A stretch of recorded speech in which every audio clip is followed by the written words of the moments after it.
Senden nocun gidip köz koymuşsan. Voy Nocgül, ma 100 lira nima oldu biraz da muşimi gelsen. Adaş bir gelirim metocuma bezgilsinden. Bu digen çok ara olmayacağım moda. Olmayacağımız var lafcan ki bu. Korkmaların tiketi toktat. Bir adaş hazır digen muştak moda qıramsak, kalpıklamışsak.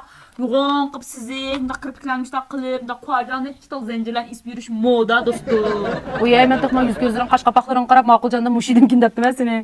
Yine aldığım mağlaqni gitmeni çok bundan çıkama. Oy nima oldunuz? Canınızın canansı, jürkünüzün sek barısı ya maqulcan. Şunu kısa sık paran çalış. Oğan bal şu mağulcan bir simit ya daş.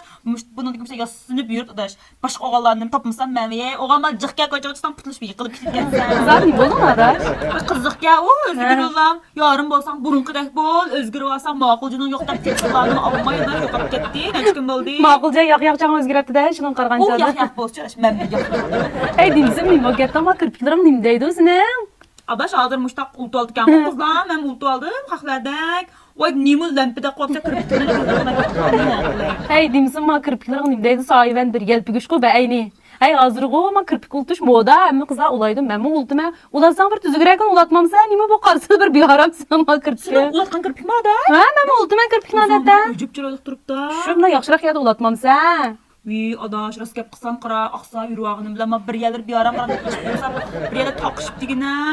Bu sen ne qıldın nimdə peysi? Adaş eləki aqtaş gülligin mərziyədə bir qız olva gəlinə. O qızın texnik şunu da yaxşı qara. Onun kimi kirpiklerim o igilib turdu ki, ondan keyin turuşmudu bək uzun ki. Ən mühimi adaş şunçilik tez olaydı ki, vaqt mamaydı ki. Şu yəgil günü aldım qara hazır mən. Adaş recep yaxşı benim opera adaş aşağı. Buldu aparsam buldu. Ay dimsin bu qırım qılış uslab durun nima apı içəsin.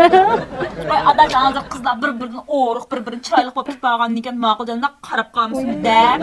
Özüm taq todun haqlarını ügünüb özüm şaq yaxşı kötü getmişsə qovağan əmdi. Ay yana tut deydigine miş qılıqlarına. Aldın qitim texi muşu torladın. Muş erimdə qandaqsa meni yaxşı görədə taktik ben pagünüb jügəndin. Əmdə muş güzellik hücum qıpsanda toru qarab ha. Muş jigib etqanda müşsina muş işlərin qaramış. Bikayçılıqdan bu atqan juman hoca gül bikayçılıqdan. Yemin ya xizmətim bolmasa ya bir ünürüm bolmasa adaş bir qılaydısam. Öndürün bolmuş ügənməmsən. Ma abay degan Mərziyə degan qızala Şinjanın ərqat çaylarından şagird qubul qıldı qara. O qızın texnik sınayət ilğar olğan diken sən yaxşı ügünüb, önən pişib özün ayrım dukayçı olsam kiyinçə. Oylap baxmamsan. Muşlan oyluş baxsam mən bikatma. Toğurdu da adaş mən özüm umraq dinləb buşlağan üstüge bir. Benim çaqqan hazır opera adaş. Adaş hazır emas ma Nəsran hep 100 lira onu şunu musum diken demək. Ona dik yapra ya da.